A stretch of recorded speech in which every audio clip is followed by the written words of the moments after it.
Check, 1, 2, 3.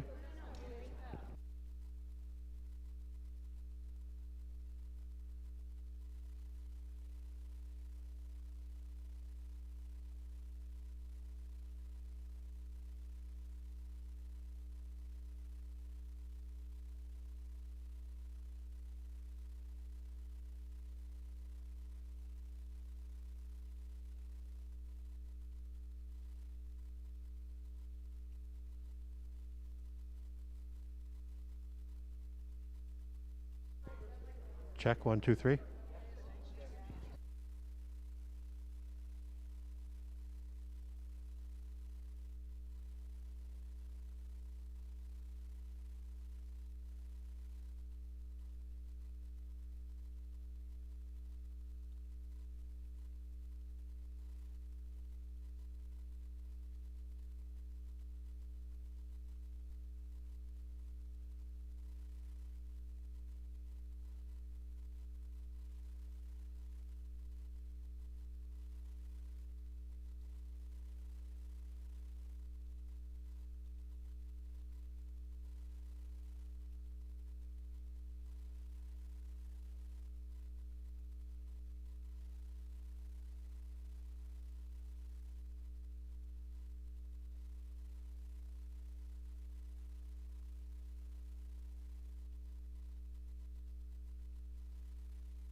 It's right off there. Yeah. Did you want us to pass these out or just make them available? They're in the back. We had them in the over there. People saw them. Maybe someone could pass them out. Yeah. Father, can you get somebody to pass these out? Okay.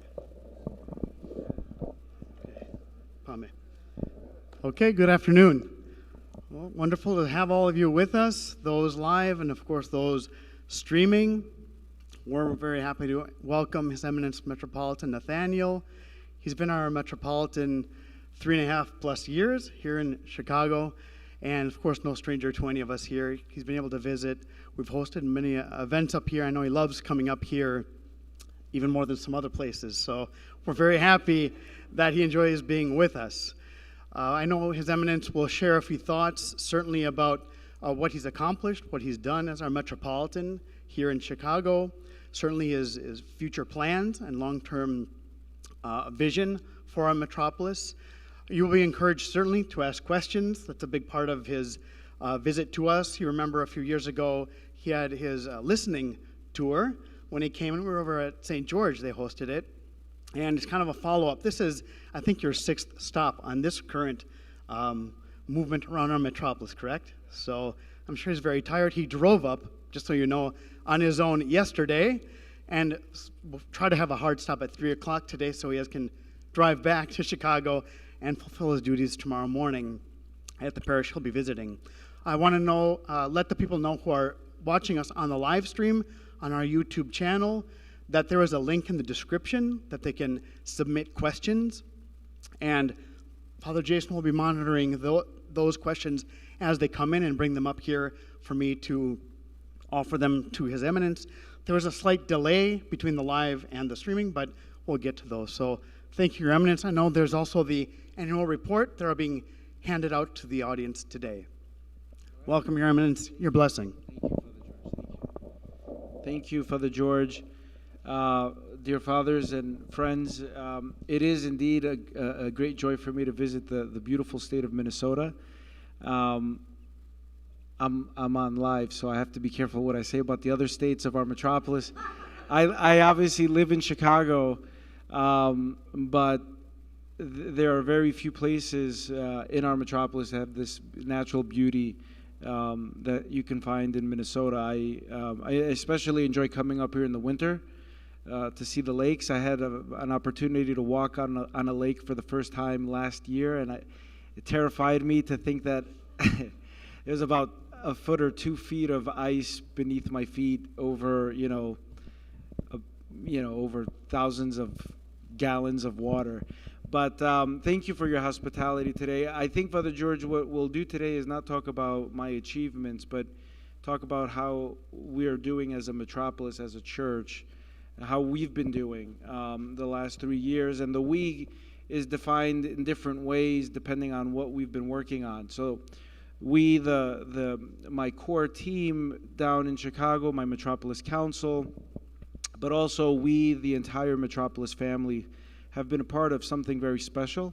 And it's I've been reflecting on it, and I felt the need to share with you kind of where we started, where we are today, and hopefully where we'll go together in the near future.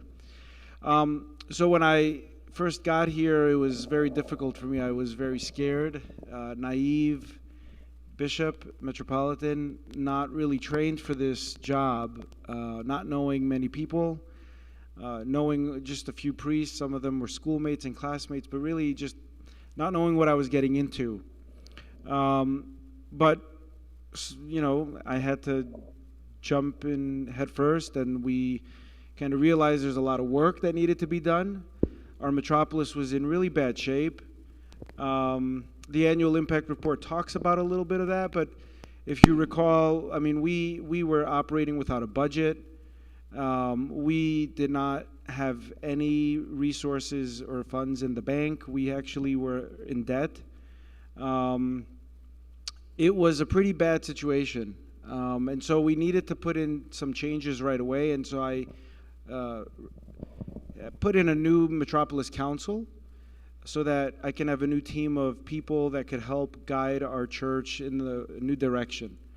We also implemented new procedures, processes, delegation of authority. We have now ways of conducting our standard operations in business.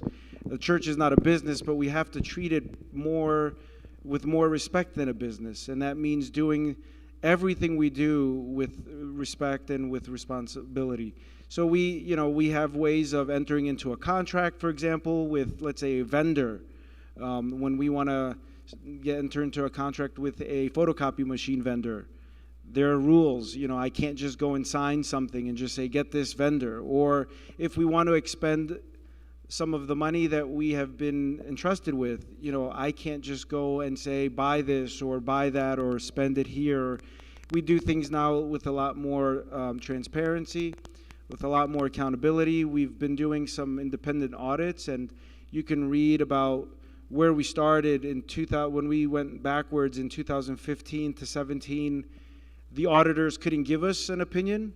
They just said there's it's pretty bad. There's not enough information to be found to, offer an opinion. And 18 and 19, we got better. We got a qualified opinion, and now we're getting 2 years worth of unqualified, or as we say, clean opinion. So we're very blessed. We went from a metropolis that was in debt to a metropolis where people are trusting us with their gifts. We have people offering small gifts to help our parishes. I mean, with this past year, we've been able to raise $270,000 to give to our parishes during COVID. And that money doesn't grow on trees. That came from all of you. Small gifts, $25, $100, $1,000. It came from parishes. Your parish was your St. Mary's was one of the first parishes to help their sister churches that were going to potentially be in difficult times during COVID. So we raised $270,000. The people trusted the metropolis. They gave it to us, and we've been giving that out. And 100% of that is going to go to our churches. We also have earned the trust and the respect of our broader community. So we were invited to be part of a Chicago kind of charity-based effort to raise funds for charities in Chicago doing the work of philanthropy and care in Chicago. So we were part of 10 charities, including Catholic charities and some very, very big, well-known charities. We were selected to be a recipient, and we received $160,000, and we gave that money to local charities. So not just to our parishes, but to charities within the Chicagoland area that were helping people, whether they were Orthodox or not. We felt it was important to help all of our neighbors. During that time, we were developing new ministries. We had the opportunity to launch our Lighthouse ministry. And we did that this past year, but we've been developing new ideas, new efforts. And then, of course, COVID hit, and we kind of, right when we were at our really high point in our momentum, everybody kind of took a step back. We know what happened. We kind of had to introduce some efforts and measures to keep our people safe until we understood the pandemic more.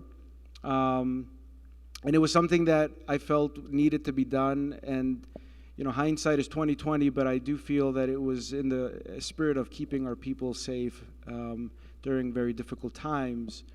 But during this time, we've been away from our parishes. That was a very difficult decision for me to make, to kind of shut down churches for a while. But I commend our priests because they made the church present in your lives through their ministry. And, they all pivoted. I mean, it was amazing how quickly the priests changed, adapted, found new ways to minister, whether it was online or through note writing, through telephone calls. The ministry of presence was still there, even though we couldn't be present in our churches. And I take my hat off to them, and I know that we are trained to be caregivers. And when people aren't around, that's very difficult. It's like telling a doctor, you have been trained to conduct surgery, but you can't have access to the people who need surgery. You almost lose a sense of purpose. You lose you forget who you are even. And I thank them for working hard, for struggling, for working through it, and for keeping our people connected to the church. And we've all learned from this process, and I've learned from them more and more about the resilience and the commitment of our priests. So I commend them, and I think we can give them a round of applause, if you will.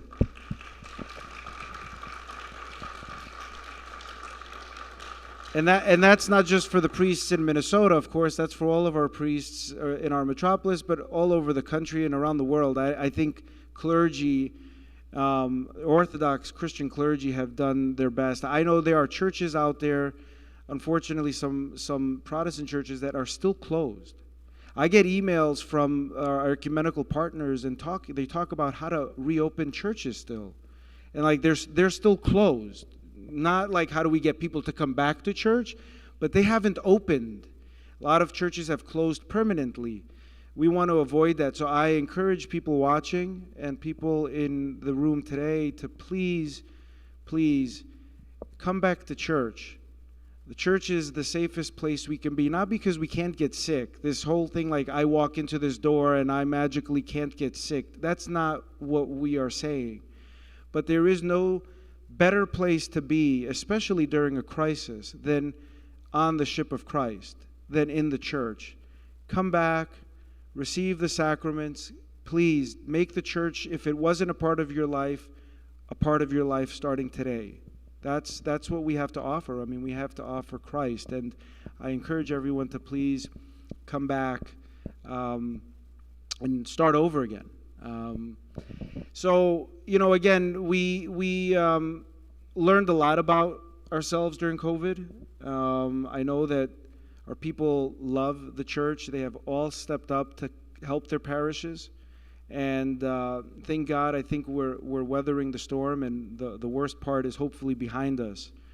But looking to the future, I want to share with you kind of a direction we want to go in as a metropolis. I mean, we need to know what we're doing now. I don't believe in status quo. I'm the Metropolitan for a little over 3 years, and things have changed inevitably. There's a new leader, new ideas, new vision.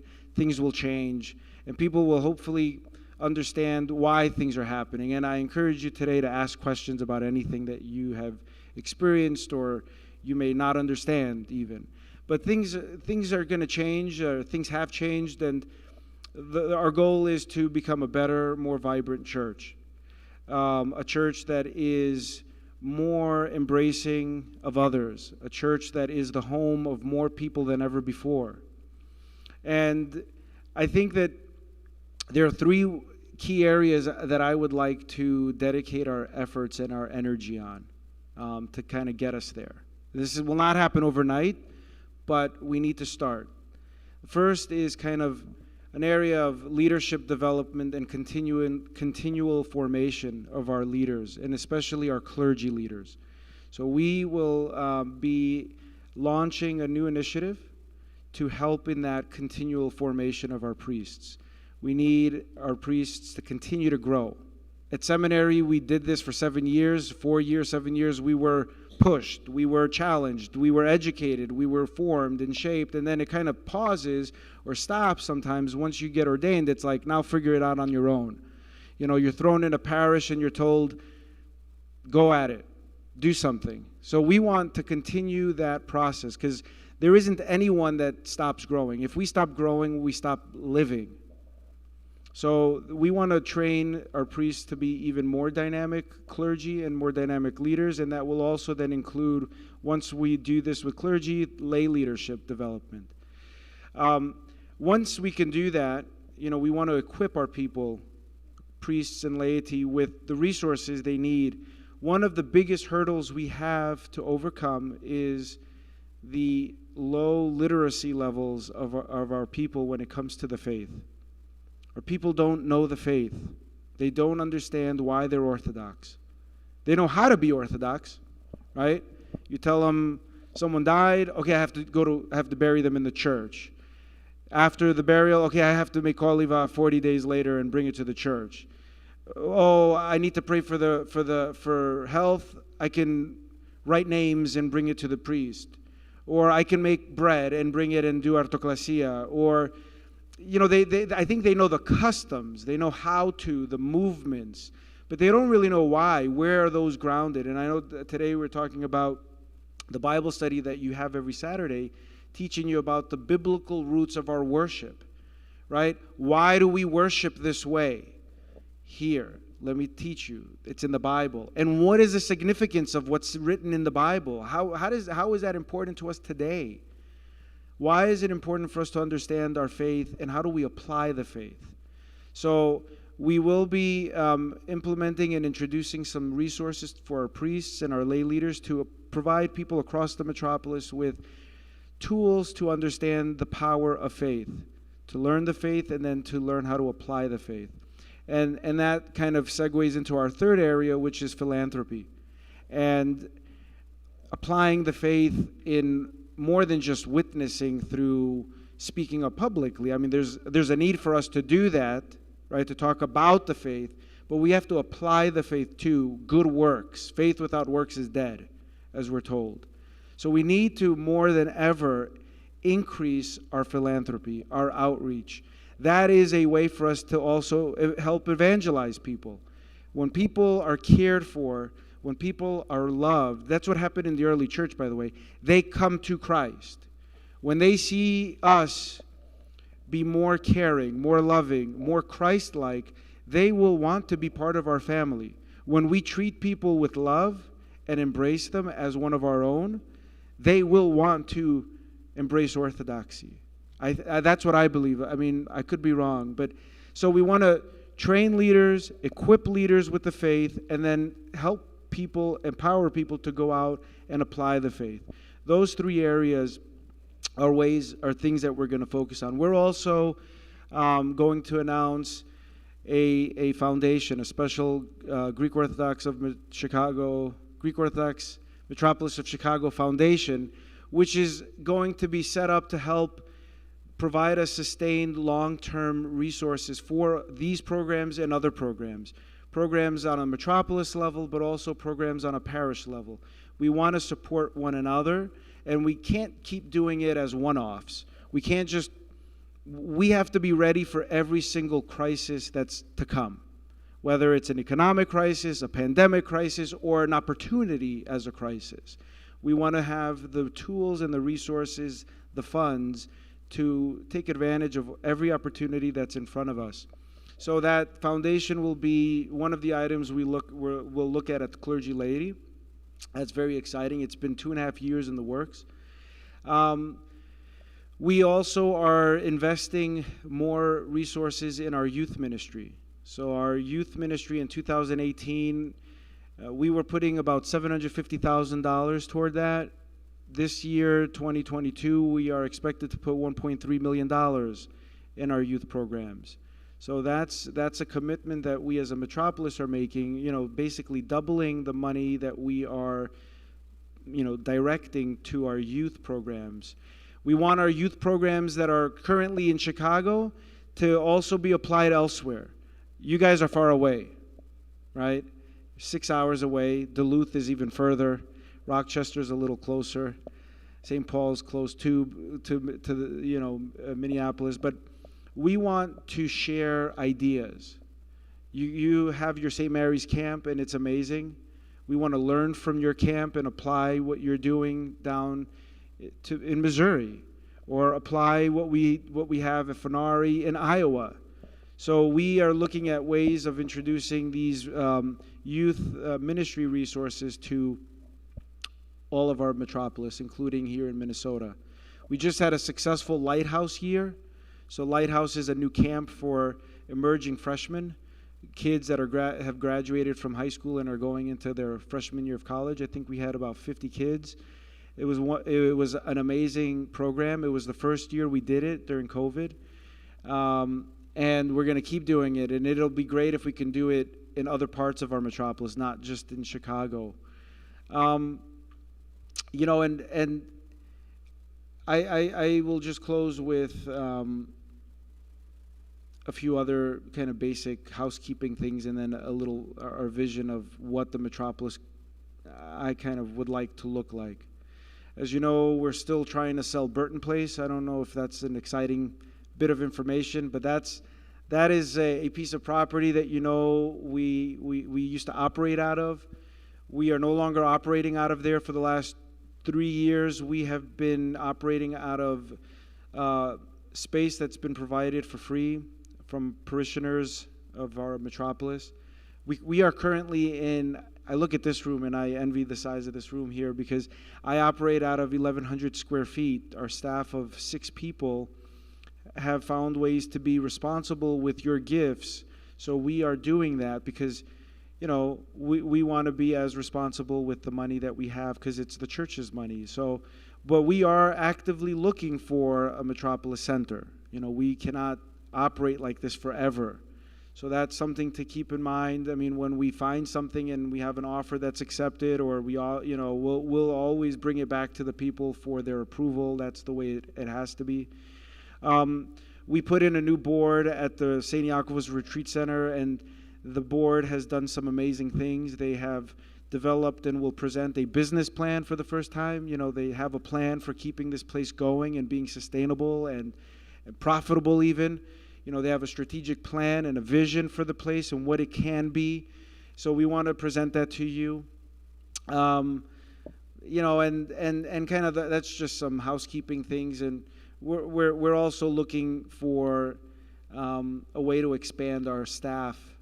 We're looking to bring on a director of communications to help us be more engaging with the world, more engaging with each other. I mean, right now we've been doing it with volunteers, but we've grown so much that you cannot sustain this forever with a volunteer. In closing my thoughts, I've always said I'd like our metropolis to be a metropolis of mercy. And I still believe that. I think mercy, God's mercy, is very powerful. It's very dynamic. It's very, it's what we need in the world. We need mercy. It's not weakness. It's not passivity. It's not mediocrity. It's excellence. God's mercy is what we need. And as I think about what this looks like, how do we express God's mercy as a metropolis, I think of an inverted pyramid, and I know Saint Sophronios has spoken about a pyramid, the church being an inverted pyramid. If you think about a pyramid structure in the secular world, you've got highest leaders, the world leaders, corporate leaders on the top of the pyramid, but it's a really small peak, right? Not many people can fit in that section. And those individuals are carried by kind of lower management, who are carried by a lot more of lower management. And then the people, the hoi polloi, as they say, are on the bottom carrying everybody else, right? And that's kind of the world. That's kind of how everyone sees leadership. You're on the top and everyone carries you. But Jesus Christ's leadership is that of a servant leader. And we've spoken about the importance of that. His humility inverts the pyramid. It flips it on its head, literally. And the leader of the world, the God, the creator of everything, is now on the bottom carrying the world. He is the leader, so he's at the peak, but he's at the bottom. And all the weight of the world is on him. And so the church, the people up top are carried by Christ. And as a metropolis, as the church, and as your metropolitan, I would like to be on the bottom. I don't want you to carry me. I don't want you to think of us as a burden. Instead, we want to carry you. We want to be there with Christ, helping our priests who help our people, who help our parishes, right? It's all about service, and service from the bottom up. And the bottom is Christ, not you. You are on the top. So that's my vision of our church. That's what I would like us to be, an inverted pyramid, a church that cares for one another, that gives to one another, that is there for one another. And so I thank you for your time. I thank you for allowing me to come out to this beautiful state. Our prayers, before I turn it over to you, are with Father Timothy Sass and, of course, the whole Sass family. They lost their mom, Presbytera Lydia. That's why they're not with us. I know we have some representatives from our parish, the 12 Apostles in Duluth, that are with us. Our thoughts are with them. They were yesterday at the internment in Michigan for their mom. So may her memory, Presbytera Lydia's memory, be eternal, and may we have many, many years of God's mercy in our lives. Thank you.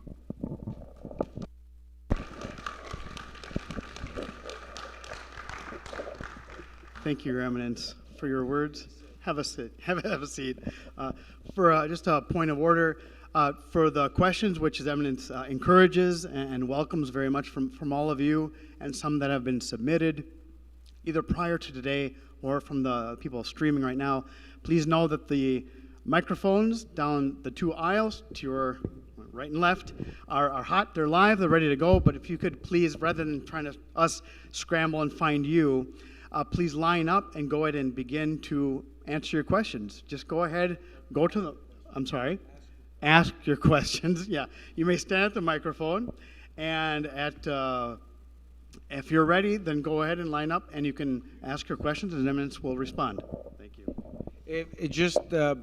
As you do that, please share your name and what church you're from, because it'll be helpful. And please use the microphone, because even though people in the room can hear you, I think the folks at home watching will not be able to hear you unless you use your mic. All right. Your Eminence, thank you so much for being here. One thing that I've heard from the clergy is that you have supported, my name is Stephen Ware, sorry, in St. Mary's. I've already forgotten your your direction.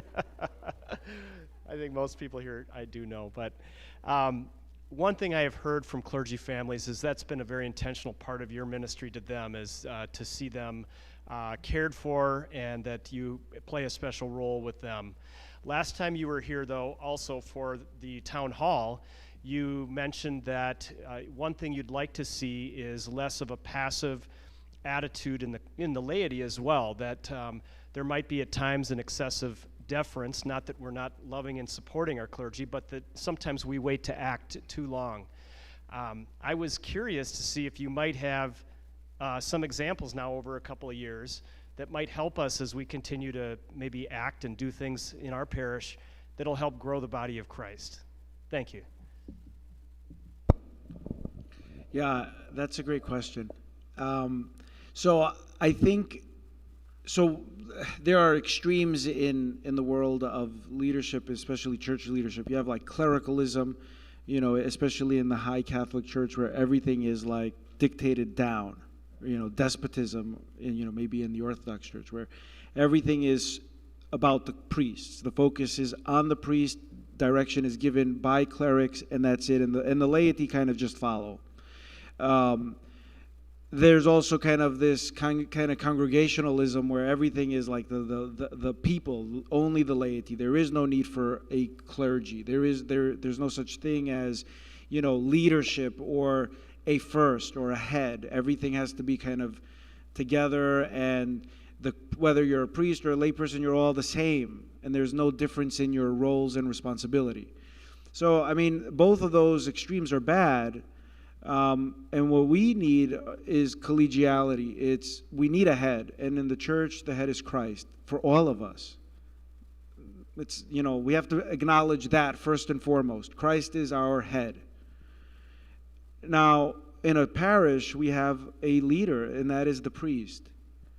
But the priest cannot do everything on his own. He cannot, because he doesn't know how to, and he cannot because it's not his job to do everything else. The priest is there to care for the spiritual pastoral needs of people.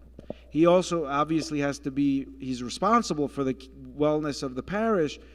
Ultimately, the buck stops with him. Everyone else is a volunteer, by the way.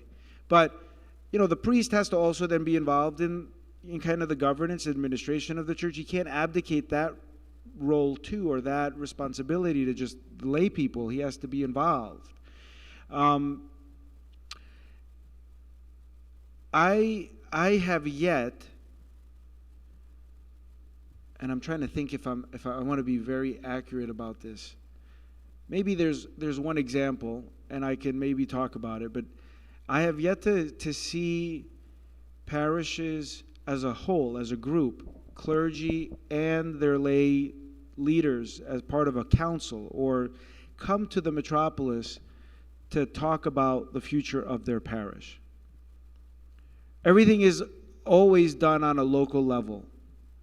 Everything, is kind of discussed here, and we find out about it later on when there's something that goes wrong or something that goes well, like we hear about it. There isn't, I have yet to see people come to me and say, Your Eminence, we would like to try to find a way to increase attendance. And we're thinking of doing the following. What do you think? Or how can you help us? Or is this something that you think you recommend? Or can you tell us what others are doing? Or can you put us in touch with others who have success in this area? It's kind of like the Metropolis is there as, unfortunately, seen as a bureaucracy sometimes, as a kind of a place to give signatures and sign off on vacation time, or a tax collector in the worst case scenario, right? We want to be a way to help you. I mean, we have introduced a new committee since my arrival, the BPA committee, right? Buildings, Projects, and Architectural Committee.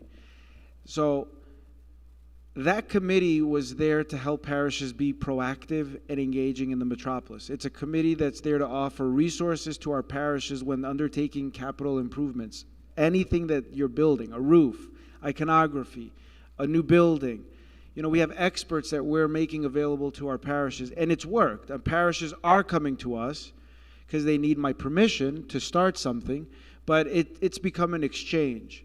So this exchange needs to occur more than for just brick and mortar, but it needs to occur for, how do we grow our church? How do we, what's the future of our parish? I had to initiate a meeting of 6 local churches to talk to their clergy, lay leaders, ministry leaders, and I had to initiate this because they refused to do it on their own.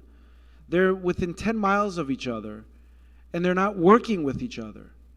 Instead, they're competing with one another. And, I brought them together for this kind of meeting, and I said, guys, how can you do things together better? I'm begging you, work collaboratively. They didn't want to. They didn't know how to. I mean, it's scary because it feels like that's why I kind of said everything is a parish level. Everyone's looking at their own parish and not what we can do together proactively. And then finally, at the end of the meeting, I said, can you guys figure out a way to save on your costs? Work together to save on costs. You would think that would get them to work together. I said, go and buy tents together for your festivals. I said, buy your supplies for your festival together. They wouldn't. It was, so this proactive approach, I think, is needed, and we also need the laity to speak up, to not be passive in the care of the parish. We cannot have the priest be despotic, and we cannot have the laity be apathetic. Okay, both are very bad.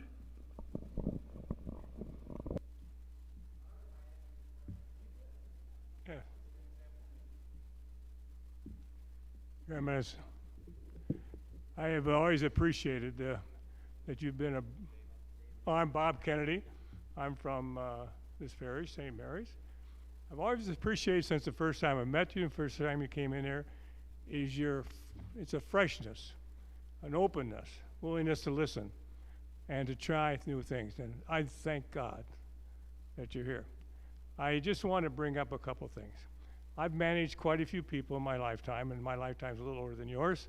And I found that when people had a happy home, they did a much better job. So I always wanted to make it a point that things were good at home, anything gave them time off, made sure they were paid well enough. The other thing that when you move people, you're not moving a priest, you're moving a family. And when that whole family has to disrupt themselves, leave school, kids have to leave school, it's very, very difficult. So you have reasons for what you do, and I'm not here to challenge that. I just want to tell you that there is issues when that happens. So, thank you. I'll stay down. Well, I couldn't hear you. Bob? Yes. Bob, thank you. Yeah, I think there was probably some others that may have had that question. Someone came up to me and asked me that privately, and I said, why don't we hold off? I don't want to answer you now because I'm sure others deserve to hear what I have to say just so that they can have their question answered as well.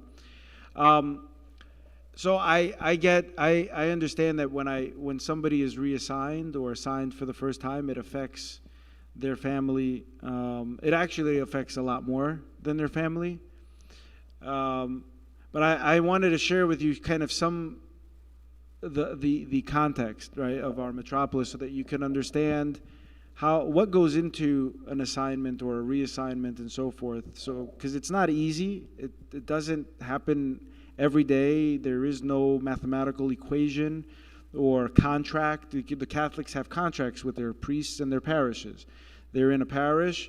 There's an assigned agreement for a certain amount of time, and that takes away guessing of when a priest is going to be transferred and so forth. And maybe it's easier to do it that way.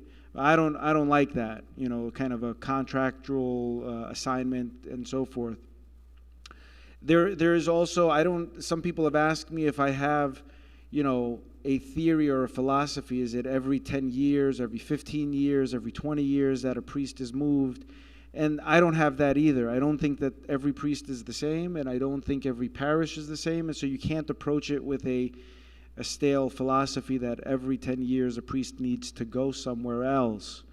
But in the last 3.5 years, we have had 9 priests who have passed away. Everything from full-time priests to retired priests, to priests who were filling in on Sundays, to priests who were part-time priests. Every single one of those priests who have passed away has affected our metropolis, some more directly than others, especially if they were a full-time priest. When they pass, you now have a parish without a priest. Or if they were in a parish as an associate, like Father George Pappas, you now have a very, very big church without that second hand on deck to help, with the parish. So 9 priests have died. 5 priests have relocated in other parts of our country, which means that they're not in that parish they were in. And 3 priests have retired. So that's 17 priests have, for reasons beyond anyone's control, are no longer in their church. Which means I, as the Metropolitan, I have to figure out how I'm going to cover the void that has occurred because of these changes. And we don't have a farm system. So managing people when you have people ready to kind of step up is helpful, right? I don't have 10 guys waiting to be ordained or ordained and ready to be placed. We have a shortage of priests. That's a general statement, right? So we have at the Metropolis, with the help of the Chancellor, have had to find ways to be creative and responsible in assigning priests to the needs. One of the things we've done is we've kind of almost eliminated all associate pastors. Your church here at St. Mary's is one of the few churches that has an associate pastor. We have pulled some of these guys that were in the Chicago churches because these churches did not need associates. It was just a tradition for the last 20, 30 years where they've had 2 priests. So Panagias, for example, in Chicago, has always had 2 priests. When Father George Pappas died, I took the associate priest from there and I assigned them to Maryville. Same thing has happened now with St. Basil. I took an associate priest and I put him there. There are churches that don't need that. And so we took them. And the parishes actually are very grateful that we did, because the year after it was COVID and they had less of a salary cap to carry. We also had to figure out, who, again, thinking about being proactive and seeing things that most parishioners don't see. I get approached by councils, I get approached by priests who are asking to be transferred. And I see things and I notice things at a parish that perhaps are not noticeable by parishes or the parish itself, because they're comfortable and used to a situation. But I have to be very proactive in the shepherding of this metropolis. And so there have been times when I've seen something, I've needed to step in before it became a crisis, and I've made a change. because I think it's a responsible thing to do, not to wait until you have further decay or further chaos. And it's very hard. I know the priests, if I tell them, you're getting assigned, they're gonna be obedient. But it doesn't always, and I don't think ever occurs where I've pulled in a priest and said, you're going, don't say anything, I don't care, here's your letter of assignment, it's over. I have had priests that have brought into the church, the Metropolis, and I've asked them, can I reassign you? There's a need here, I think you would be the right fit for it. And they have said something to me, shared some things about their family or other issues that I don't know about that have kept me from reassigning them, kept them there. Whether I need to be close to this school, or I need 2 more years because of this special circumstance, or I need to be close to this hospital, whatever it is, it's a serious enough reason where I have backed down numerous times. So I know obviously Father George has been reassigned effective January 1. I mean, we have had a parish that has had their presiding priest out for 8 months, now close to 9 months with cancer. It's not a secret. I mean, I'm not sharing something that's not known. Parish needed to find a priest. We looked elsewhere. We looked, to see who's out there. We had a search committee at the parish level looking for people. And at the end, we looked at some candidates, and Father George was the candidate that we felt was most suited. And when we approached him, we approached him knowing that this would disrupt him. It would disrupt his kids. Today I had a meal with his children, and we discussed it a little bit. His mom, shared her thoughts with me. I know, I get it. As I told them, I was pulled out of New York and I was brought to Chicago. And I left my family behind, I left my friends behind, but we did it because we loved the church, and that was where the church asked us to go.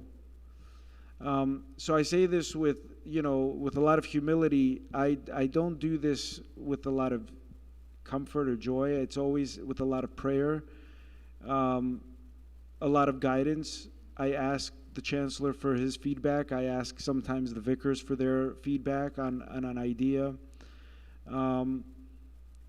And then when I have to, I make the decision, and ultimately, I'm responsible. So I know that I'm upsetting people. I know that people are hurt or feel lost or scared, and I can only apologize for that. I can't, however, keep the church from moving forward. And we have to keep moving forward. And just like Father Anthony served here for so many years, Father George has served here, others have served here, and people will continue to serve here. But ultimately, Christ is here all the time.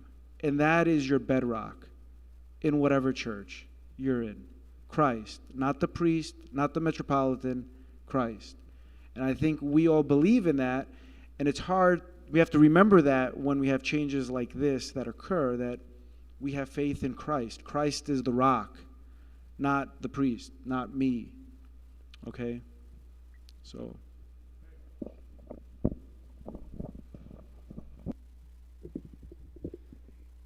Can I go?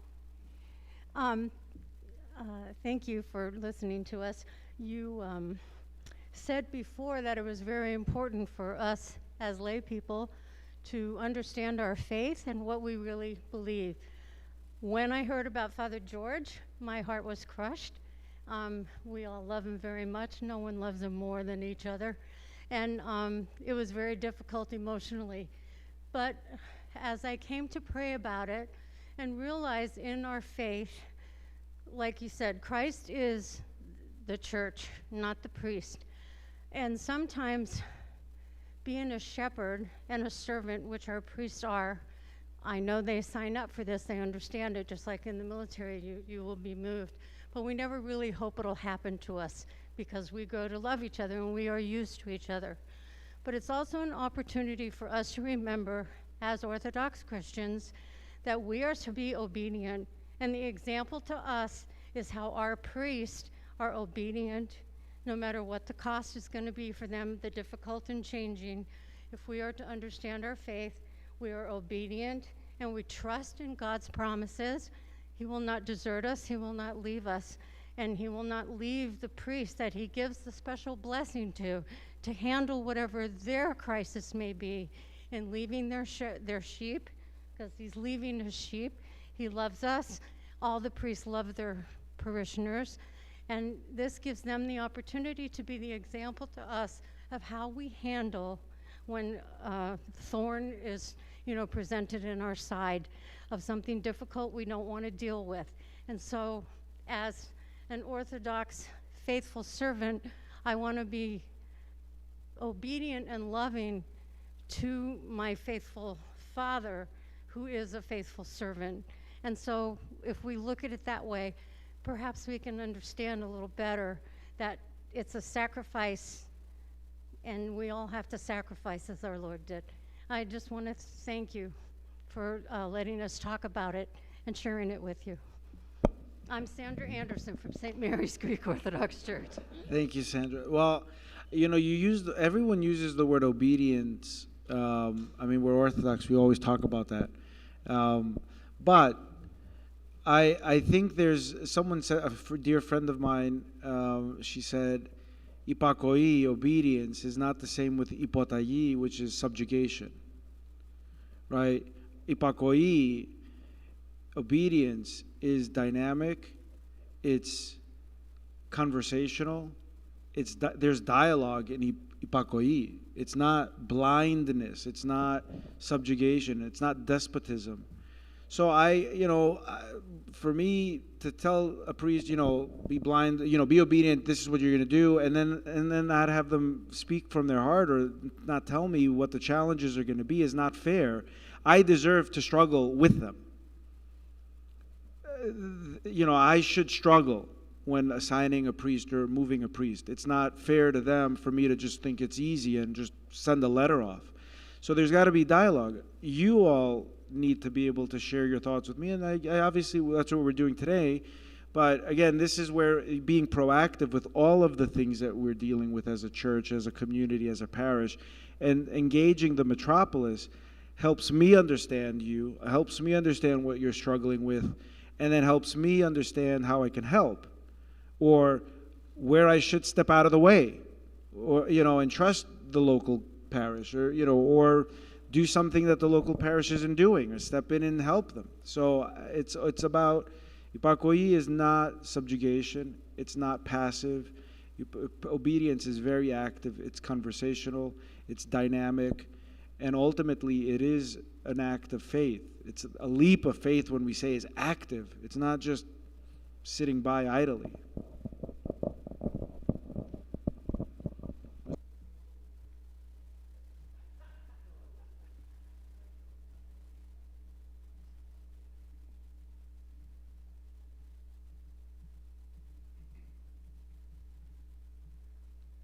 Your Eminence, brothers and sisters. Hello, testing. Your Eminence, brothers and sisters in Christ, my name is Brent Frenchu. I am a very recent convert to the Orthodox faith, and I come from 12 Holy Apostles Church in Duluth, Minnesota. It seems to me that it has been not as simple or easy for men and women of my generation to find each other, as it were, and continue and begin families together.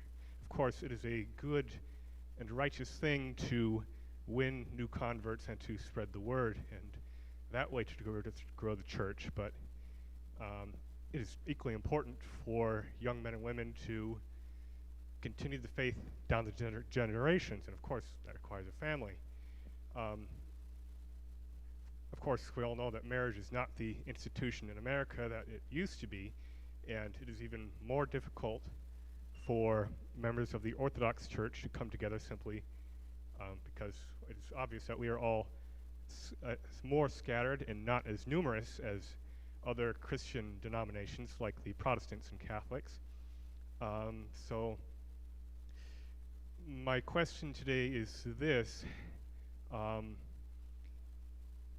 Has there been, or do you think will there be, any thought or resources, as you mentioned earlier, given to the question of how to support and encourage the formation of new families and new couples throughout the church for young generations and for generations to come?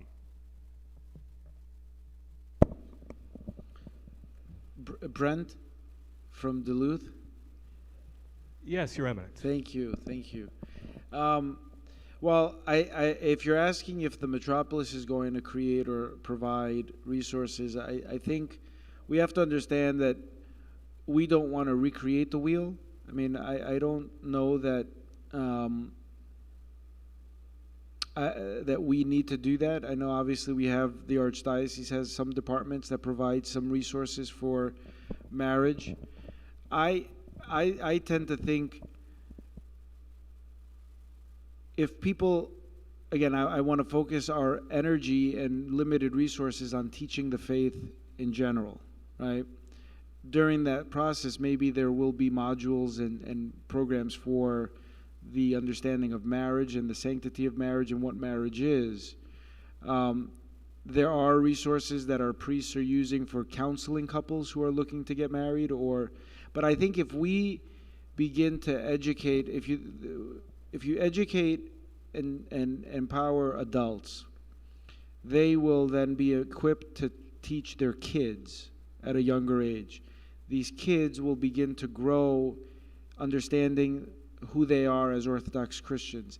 As they mature, as they become teenagers, as they begin to date and to enter into relationships, their faith will inform those relationships. They will look for or invite spouses to also learn about the faith, and they will then get married, hopefully, in the church. We have to begin somewhere, and I think we should teach the faith first and foremost. If we create modules just about marriage and take it out of context without teaching people who we are and what we believe in general, then these are one-offs. They're good tools, and they work, right? Marriage prep seminars work, they're good, but we really want to touch the hearts and minds of people for generations to come. So I want to find a way to teach the faith, catechize or recatechize. You just embraced Orthodoxy, you said 2 years ago. You went through a process of catechism, correct? Yes, Your Eminence. Right. And that's amazing. I'm sure it was transformational for you. We all need to do that again. We shouldn't just teach the faith for the seekers and those who want to become Orthodox, but I don't think we've been taught. We have more resources today than when I was a kid. And when I was a kid going to Sunday school, it was about coloring. You laugh, but it was. I learned about Christianity from my mom, right, and from my Catholic high school. I didn't learn it we didn't have church camp when I was growing up. We didn't have vacation camp. We didn't have camp in the district. I didn't have the opportunities that our kids have today. I'm hopeful that the next generation will be in a better position than our generation because they have way more tools available to them. Your camp programs, your youth programs. There's the GAL program, right? We reinstituted GAL again. But I think if we want to make a longer term impact and not just focus on marriage, on sanctity of life, on those things that are important, we have to teach the faith again. We need to recatechize our people again.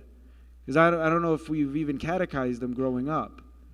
This community here and in general in Minnesota, I would say the people are further ahead in their understanding and appreciation of the faith than other parts of our metropolis.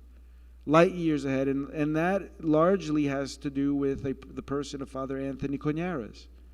He has impacted this region, not just St. Mary's.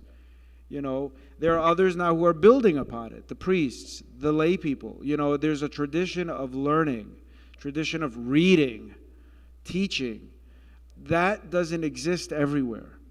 And so we need to make sure that we're providing those tools to all of our priests, that they don't recreate the wheel locally every time. They have a lot to work on. We want to do that for them, give them the tools, get them out there teaching and training others to do the same. So I didn't answer your question directly. So I would say if people are looking for marriage resources or teachings on marriage and so forth, that already exists. There are a lot of really good sources out there. And I would say look at the Archdiocese. There are great podcasts. Ancient Faith Radio has a lot of really good things. We don't have to keep reproducing the wheel. We can, you know, go out and utilize some of those tools that are already in existence. Your Eminence, my name is Paul Werger from St. George Parish. I'm sure as the Metropolitan you get many money questions. I have a money question. This is not a money question about the Metropolis, though. It's a money question about me, my money. And when you have funds like the Mustard Seed Fund and some of these initiatives, I would love your pastoral and shepherding advice on how, when I give my money to my parish, if I should portion off a portion to the Metropolis, if I should give all of my money through the parish and expect it to go to these other funds. I'd just like some direction on what your thoughts are and the projection of my money toward the greater Orthodox mission. Thank you. Bo, is that B-O, Bo? Or Paul? Oh, Paul, sorry. Yeah, so I don't know if I get asked money questions all the time. I don't know.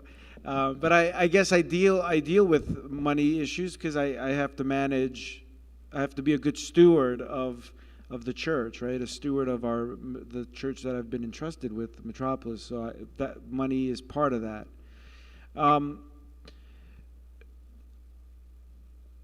We believe that God has blessed us with everything we have. And that's not ours. You know, we believe our lives are not even ours, right? They're gifts. These are all gifts. We labor and we, you know, obviously earn our livings. You know, we don't, you know, I don't know that anyone here has stolen what they own. You know, you've worked hard, you know, to have the clothes on your back and where you live. And you know, so these are all gifts from God through the talents and the blessings that He's given us. We have our hands, our minds, our gifts, our talents, and we apply them to earn our living. And, you know, as gifts, we're asked and invited to give back and to give to others in need. We fast, not in a selfish way, but we fast so that the things that we're not consuming, we can give to those who don't have anything to eat. So charity and almsgiving is part of even fasting. It's not just fasting for the sake of not eating. It's not eating so I can give to others who don't have to eat. So this is built into what we believe as Orthodox Christians, this need to give back, to bear fruit, and to multiply the fruit. Number one commandment from God, bear fruit and multiply. That doesn't mean just have children. It means bear fruit in the world and multiply that fruit. So we bear fruit in different ways, and I think you can give on different levels. We live in a country where giving is part of our DNA. It's part of who we are as Americans. We give to charities. We give to local charities that are Orthodox Christian, and we give to others that are not. Right? We give to our parishes. We give to people who are sick. We give because it's part of us. And our church encourages that. So the American way is consistent with the Orthodox way, which is to give also. Give until it hurts. You know, the widow gave her mite. I mean, she didn't have a lot, but it hurt her to give that. versus the wealthy young man who had so much, he received so much, and instead of giving it, he went and spent money to build a bigger barn. So what we have, what we've been blessed with, our goal is to give it. I mean, and we have faith that God will replenish it. Not so that we don't starve or so that we feel vulnerable, so that we can build it up again. So I don't know anyone who has said, I've given to good causes and charities, and then I was vulnerable and I didn't have any money to pay for my food and my rent and so forth. I know people who talk to me, they say, I give $1 and I get $10 back. God sends it tenfold. Right? The blessings that we receive from God when we trust and when we give. So your question about, do you give to your parish? Do you give to the metropolis? How do you give? You know, I think, first of all, you need to pray about giving. You know, what it is, how much it is, what's important to you. As a metropolis, we are not here to take away from parishes. There's enough goodwill, there's enough resources, you know, not to be Darwinistic, to compete. I don't want to compete for the funds that are directly impacting your parishes. I don't want to tax the parishes. I think that we have to inspire people. And if we can inspire people, they will give to your parishes and they will give to us because there's an abundance. That's how I want to approach fundraising, from a position of abundance, not from a position of limited resources. We have a lot. But we have to inspire people not to be afraid to give and to understand where they're giving and how their gift is making an impact. So I would say to you, don't take away from what you're giving to your parish to give to me. If you have leftover, consider giving to the metropolis, but not at the expense of your parish. Okay, that's not what we want. And I say that again, like, the worst thing is for me to take away from parishes, because then I have parishes that need help. I'm just borrowing from Peter to pay Paul and then giving it back to Peter. It doesn't work that way. What we have to do is build trust. For 3.5 years, we haven't fundraised in major ways as a metropolis. We've been disciplined. We've kind of said, you know, we've fundraised for parishes. You know, we haven't really done major galas, if you remember, there was a dinner that you guys used to go to. We don't do that anymore because I needed to build relationships. I needed to build trust. We needed to put our house in order. We will, though, invite people to be stewards of our metropolis. And I have an idea. I'm going to share with you that idea at our Clergy Lady. It'll take some time, but I think we can do things that are going to surprise us as a community. We can do so much more if we have Christ as our goal and want to share Christ with others. So don't restrict what you give to your parish to give to us. The mustard seed, COVID relief, that was extra money that was coming to us to give to parishes. That was hopefully not at the expense of parish stewardship. From what I understand, most parishes went up in stewardship during COVID. Okay? People stepped up. They gave more. They gave more directly, and they gave more to the parishes through the metropolis. So that's a sign that our people have greater capacity to give if they believe that what we're doing is the right thing. Okay?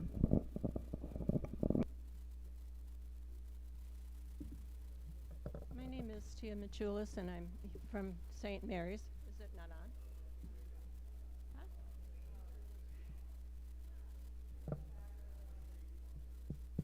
It's not on.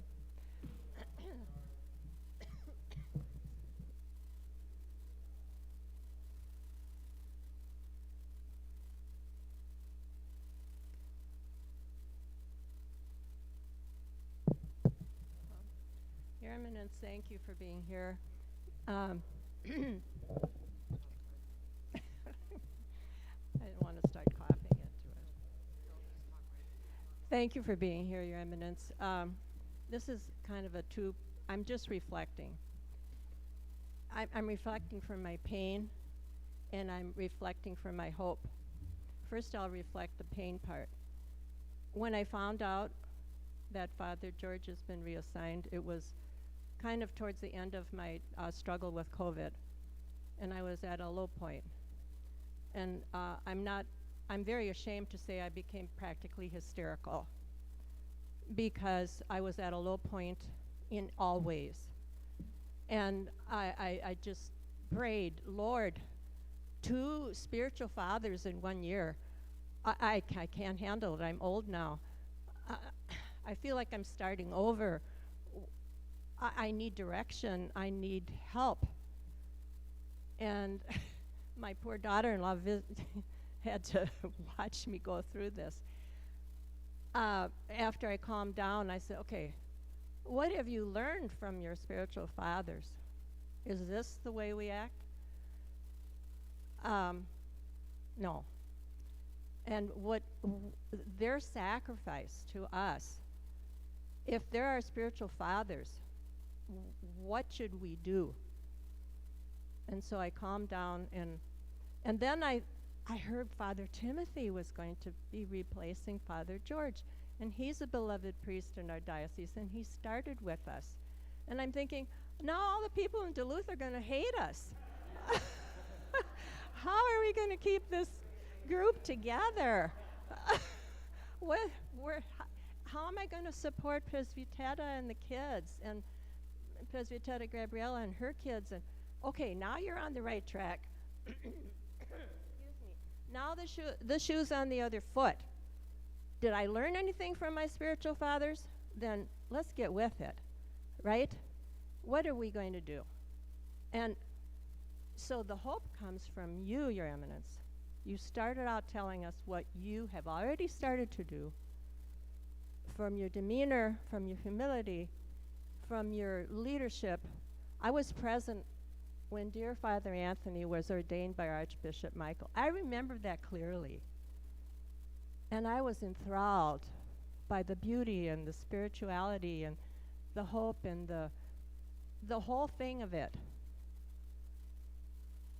And it's renewed every time you come and you stand at the altar and pray to the Lord, Lord, Lord, come visit this vine that you have planted. What is the vine? That's all of us. And as I thought about it some more, what are we going to do?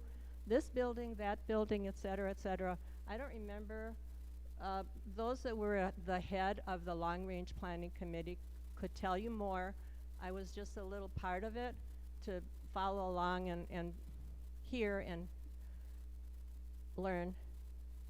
But it is up to the laity, and I'm hearing that from you, that you're forming that within the diocese, the metropolis, to grow the church. And I thank you for that.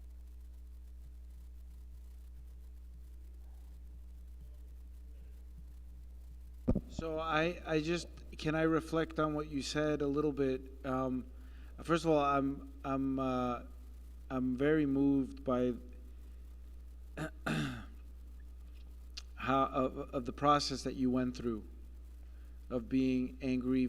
You said fanatic or hysterical, from hysterical to prayerful. And that says a lot about your spiritual fathers. I mean, it's, you know, what they've offered to you and how they've shaped your life. And I think that that's very telling of our priests. And I think that we as Orthodox Christians forget the power of prayer. And I think there's what I have seen, especially in our young adults, they are desperately looking to learn how to pray. They don't know how to pray. I don't know how many of us know how to pray. We, like I said, we know how to maybe do some motions and actions and words, but really conversing and talking to our Father is something that we all need to learn how to do, maybe for the first time, or to relearn how to do, or enhance how we do it. Just I was, as you were speaking, and kind of like hearing you going from hysterical to prayerful, that process. very, very telling and of your spiritual fathers, and I thank you for sharing.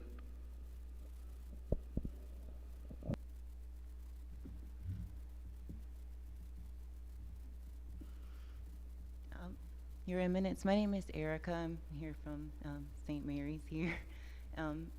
In advance, oh, I'm sorry. Okay, how's that? In advance, forgive me any offense. I can be more enthusiastic than eloquent at times. I wanted to ask you, over all the times, the difficulties we've had with COVID and even the closing of the church during Lent, which was heartbreaking for all of us, and I'm sure a difficult decision for you to make. Unfortunately, at times, especially when it came to mandates from, local governments and state governments, and then now we're starting to see some things that might be happening nationally. It was very difficult for, I know, all of us to at times not be able to receive the Eucharist as it's life-giving, or to celebrate the liturgy together. And I wonder, as these things, maybe start to come back into play, or we're required to undergo certain medical procedures that people might have, opposition to, whether it's medically or spiritually or for whatever reasons, can we ever expect to be excluded from receiving the Eucharist or celebrating the liturgy together? Because, for me personally, I don't know if I could take that. And although, we're supposed to be prudent and preserve our lives in order to serve Christ, I don't know that the loss spiritually, especially as everything here is just temporary, would be worth it. So I would welcome your thoughts on that. Thank you. Thank you, Erica. You were very eloquent, and you don't ever have to apologize for asking questions. But I think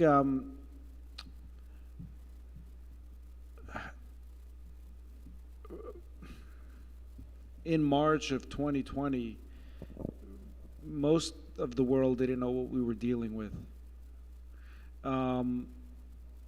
Doctors didn't know what they know today. Scientists didn't know what they know today. Government leaders didn't know what they know today. Religious leaders didn't know what they know today. I didn't know what I know today.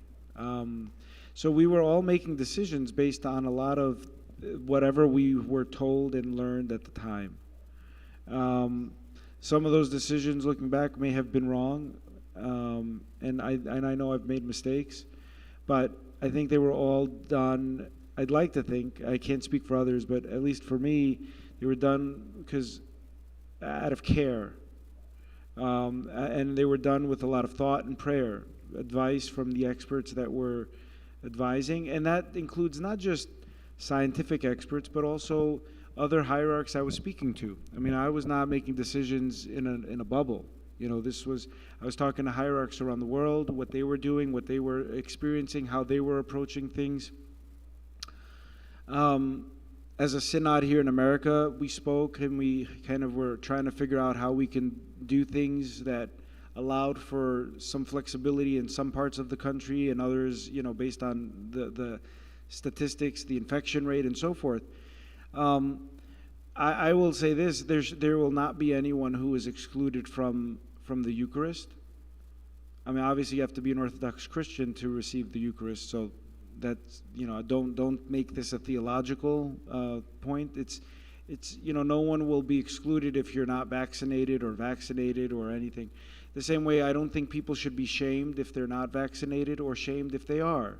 I have a parish where people go in and they're asked if they're vaccinated, and if they say yes, they're told they need to go and receive confession because they're sinning.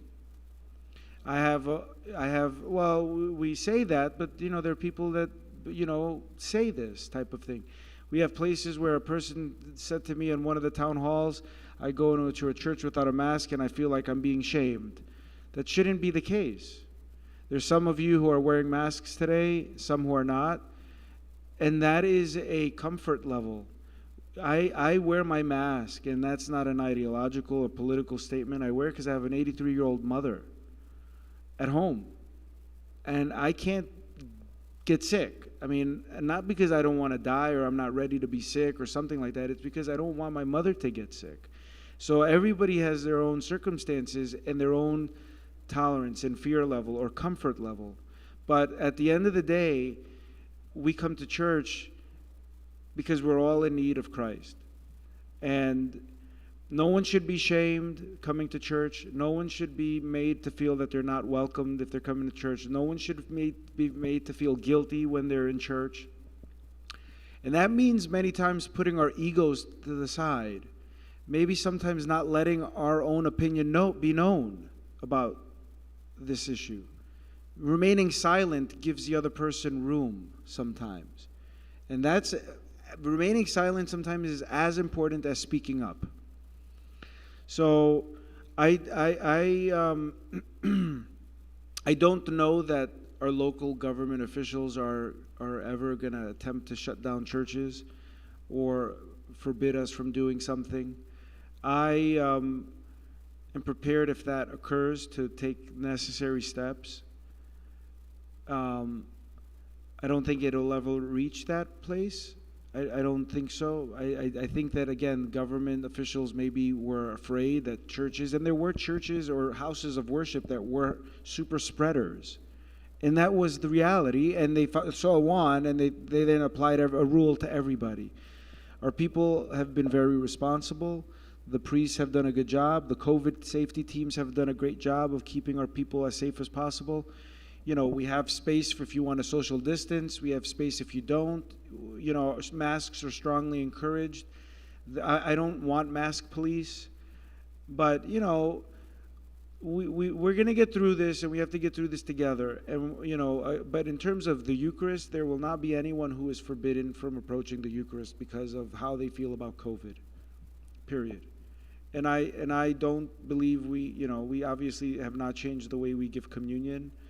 And I don't think that that's an issue. And I'm not going to look at that issue, you know. So I don't know if I answered your questions, but I tried.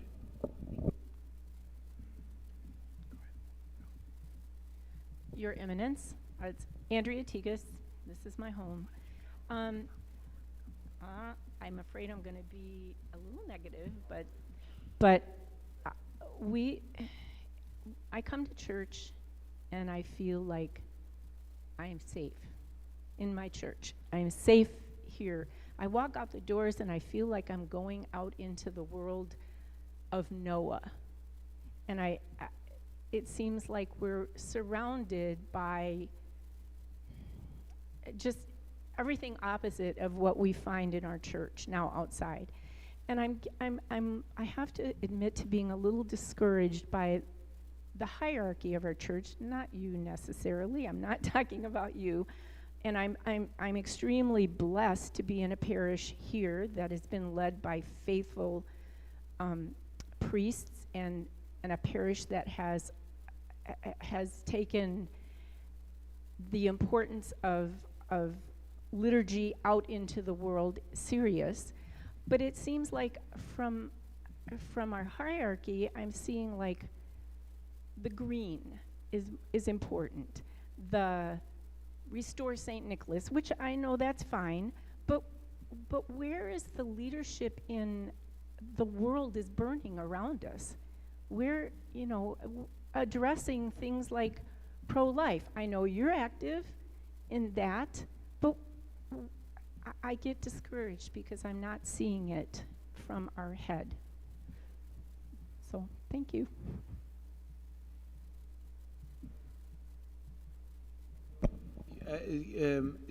Andrea, you said we promote the green? Is that what you said, or greed? Green. Oh, I thought you said greed, like, oh.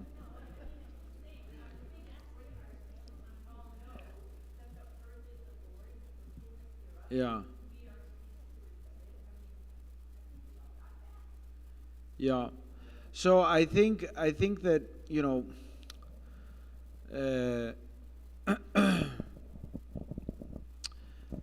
man, that's loaded. I want to figure out how I can answer it without, stepping on any landmines, if you will. Because there isn't one good way to answer, and I don't think that this is what you bring up is loaded because it requires more dialogue and conversation. But I will say this: I think the Orthodox Church has, in many ways, lost its, or not lost. See, that was a landmine. I think we as a church, broadly talking about church, big C, global church, big church, have weakened muscles when it comes to public engagement. Okay, we do it, sometimes on a local parish level. You may get involved in some things in your local communities. We do it on a regional level, and then nationally, globally, whatever. And there's some things that we are more active in and will speak up about and talk to and so forth. And then some things that we kind of don't touch because they're hot button issues or we don't know enough about or whatever, right? So I will say this. For me, when I've put forward a few statements on some issues, and I've learned that there are times you need to speak and times you don't speak. And in either case, speaking or remaining silent, you are going to let people down or anger people or upset people, by either what you've said or what you've not said. Okay, but we as a church don't have a real rich tradition of social engagement. It's at least recently, in ancient times, historically, there are examples of that where the church is a lot more vocal and more engaged and more active. And I think that those are the times when the church was a lot more vibrant, addressing issues, presenting solutions, not just speaking up, but presenting solutions too, right? So we don't know how to do this as well as we used to. I mean, the Catholic Church has a very, very, very rich tradition of moral theology, moral social theology. I mean, they also have a lot more resources, human capital, but also money to be able to engage these issues than we do.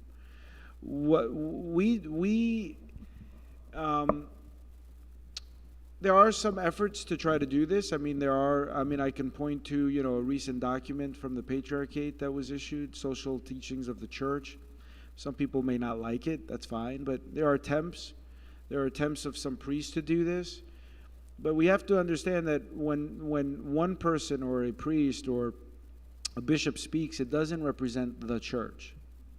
It may be representative, what they're saying may be orthodox, but it's an opinion, it's a voice, but it's not the church.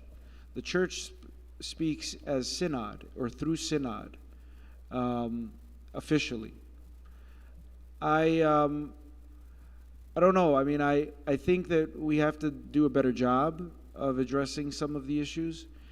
I think in our American context, our nation, our people, our cities, our television screens focus on a lot of specific things.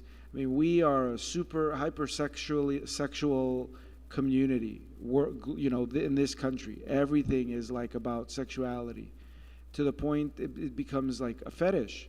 So it's then we respond, you have to talk about sanctity of marriage, sanctity of life, sexuality, homosexuality, this. It's there are some people who only want to talk about that.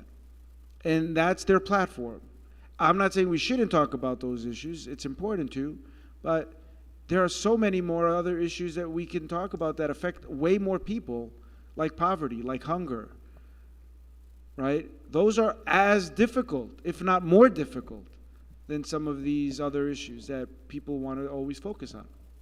So, yeah, I've been to sanctity of life rallies, but I can't make that my only thing I talk about or focus on, because that's not, the church doesn't have a single topic platform.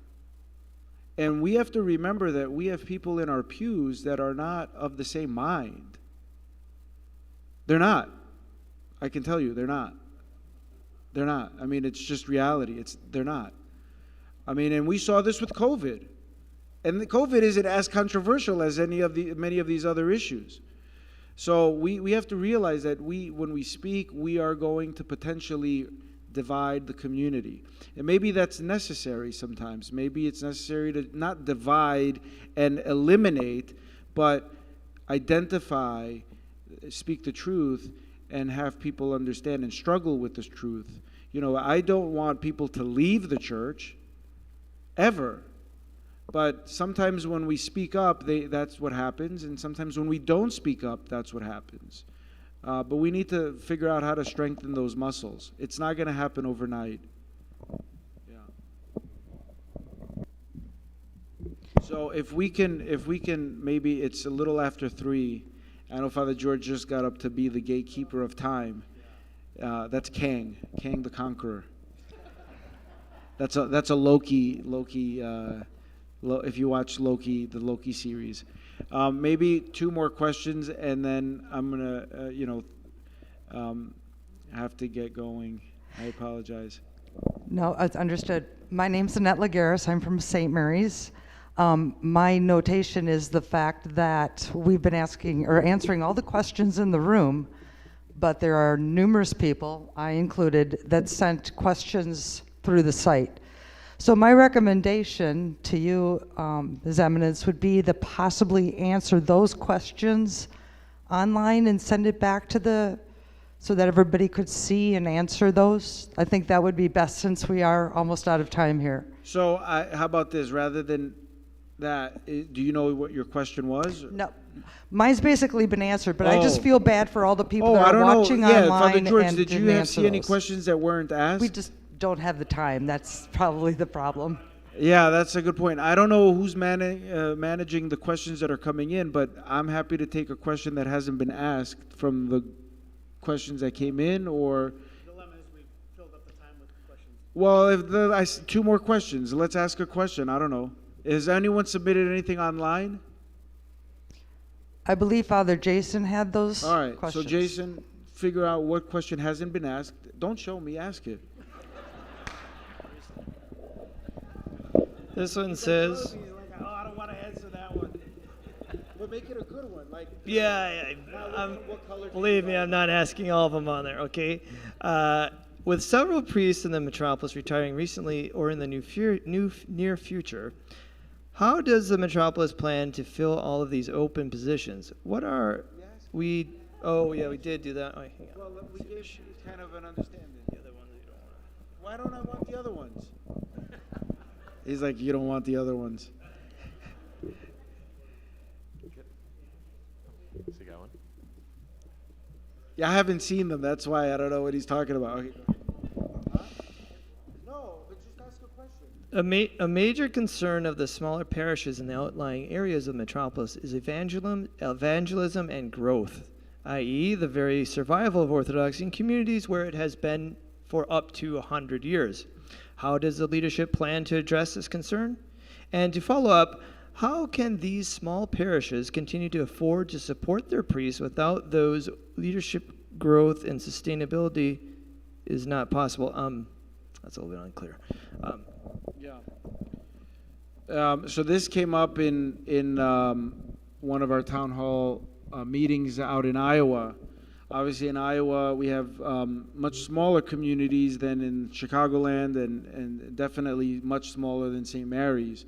And that came up. I mean, someone said, what can you do to guarantee we're going to keep our doors open? That's how they put it to me. It was, it came from the heart. And I will speak frankly and openly, and not with a lot of emotion and a lot of pain with what I'm going to say. But there is no guarantee. Like, Christ did not give us a guarantee, a warranty saying if you open a parish or you open a church, it's going to be there forever. There is no guarantee. That doesn't come with, your first service. And we know this through the scriptures. I mean, there are ancient churches of the church that are no longer in existence. Not only buildings in churches, I mean like ancient churches, the churches of Asia Minor, for example. Those most of them do not exist. The community has vanished for a lot of reasons. Obviously, the people didn't stop being Orthodox. Most of them have been exiled or killed or so forth. So they are no longer there. Those churches cease to exist. And so we don't have a guarantee that we will have our churches in place, whether it's a big church like St. Mary's or a little church in, I don't know, Timbuktu. That's why we're planning. We have to plan. We have to do whatever we can when we can do it today. So I mentioned the foundation. We want to establish a foundation. We want to develop a vehicle that can help us plan for the future. I'm 43 years old. I plan on being here, God willing, for as long as God wills, but 30 years. I've got a plan so that the person who takes over my job has something better than when I took it over. That means not only the Metropolis is in better financial condition, but our parishes are in better condition. Okay? Evangelism is necessary not only for our small churches, for their survival, it's necessary, period. It's a mandate from Christ. We've been dealing with mandates from government, and we've taken them seriously, but we don't take Christ's mandate seriously. To evangelize, to bring people to Him. We have forgotten that mandate. Stewardship is not just giving you your time, talent, and treasure. Stewardship includes bringing people to church. That's a responsibility of ours. Bring your friends. Invite your friends. Have them make the choice they don't like your parish or they don't like the Orthodox faith. But bring them.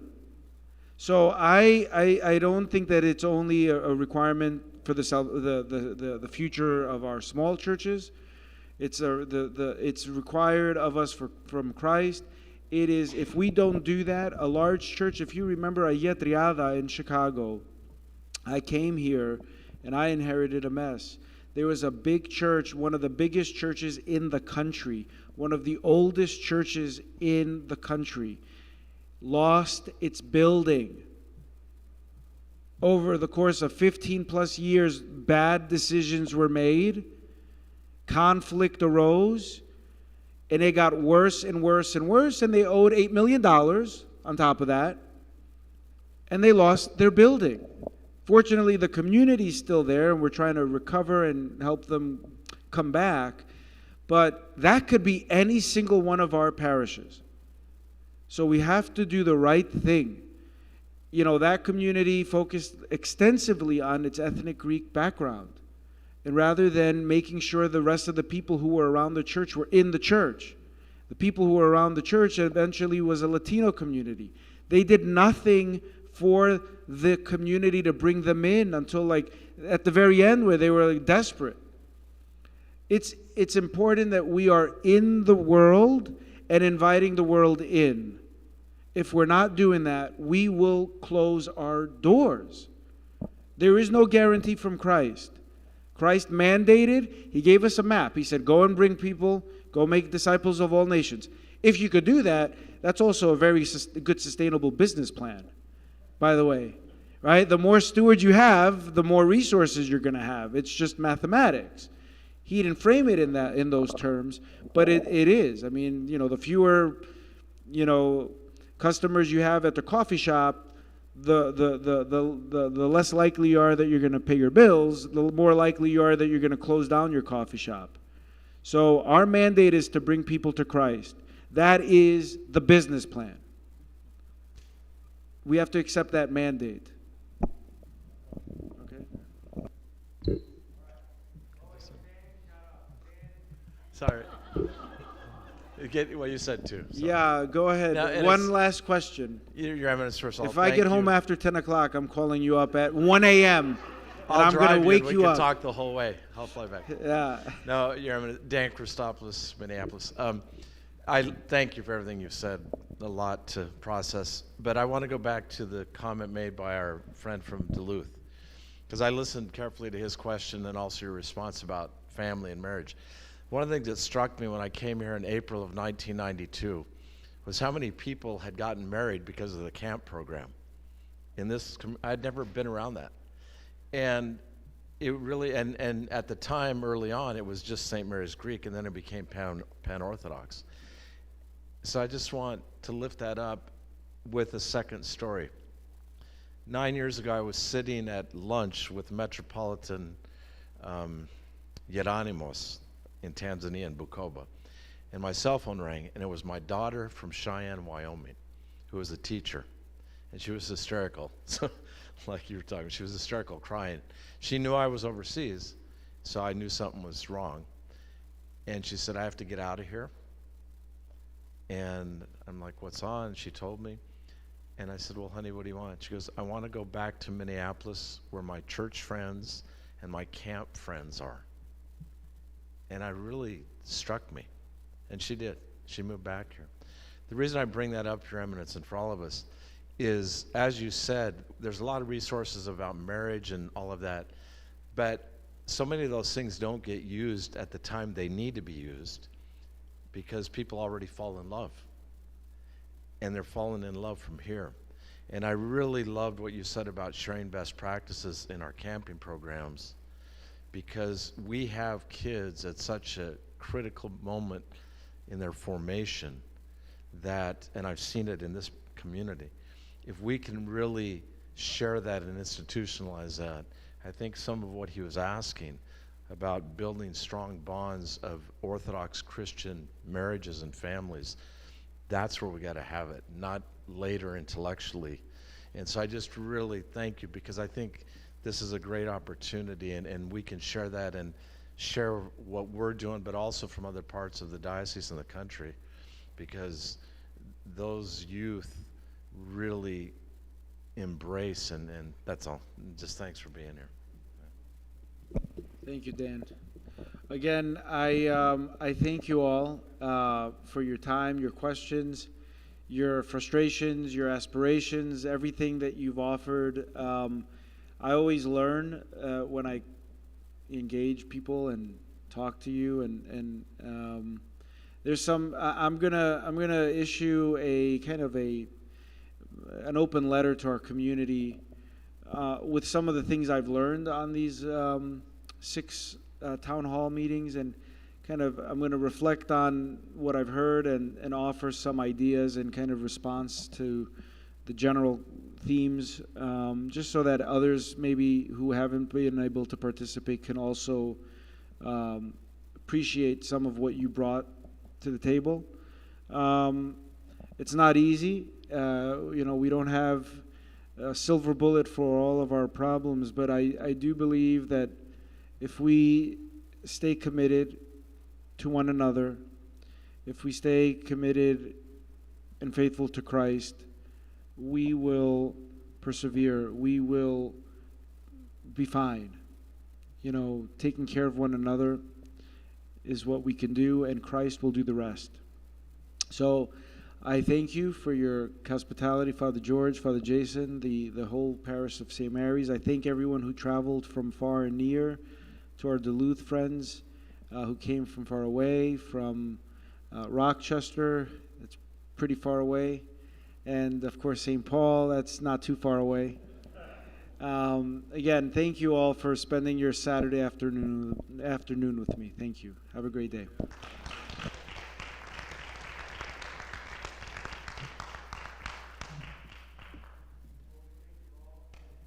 Turn it off on me. Your Eminence, we thank you for traveling all this way by yourself, driving. We see your love and your commitment to your flock, to your faithful. We pray that you have safe travels home. We love you very much, and I know that we look forward to all of your visits, and maybe sooner than later. Back in January. It's coming in January, I guess. I love Minnesota when it's cold and frozen, not like this. I don't want to see plants. Dan. I want to see snow. Can we sing Ton the Sporting? All right, we're going to sing Ton the Sporting. I knew, but together. All right. Ton the Sporting, que archiere aimon, Kyrie filate, is pola et despota, is pola et despota, is pola et despota.